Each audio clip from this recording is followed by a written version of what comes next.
அவர்களாக ஒற்றுமையாக வாழ்ந்து வந்தன. அவை எப்போதும் ஒன்றாக இருந்து பேசிக்கொண்டும் சந்தித்துக் கொண்டும் இருந்தன. ஒருநாள் அந்த குளத்தின் நீர் வற்றத் தொடங்கியது. நீரின் அளவு குறைந்ததை பார்த்து வாத்துகளும் ஆமையும் கவலைக்குள்ளானது. இதற்குப் பிறகு என்ன செய்வது, எங்கே போவது என்று யோசித்தன. அப்போது வாத்துகளில் ஒருவருக்கு ஒரு யோசனை தோன்றியது. அது கூறியது, இந்த குளத்தில் இனி வாழ இயலாது.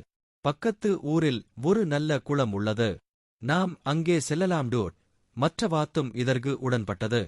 ஆனால் ஆமை தன்னுடைய வருத்தத்தை வெளிப்படுத்தி, நீங்கள் என்னை பிரிந்து போகிறீர்களா? என்னையும் உங்களுடன் கூட்டிச் செல்ல முடியாதா என்று கேட்டது. வாத்துகள் கவலைப்பட்டு, நாங்கள் பறவை, ஒரே பறக்க முடியும். உன்னால் எப்படி என்று கேட்டது. ஆமை உடனே ஒரு யோசனை சொன்னது.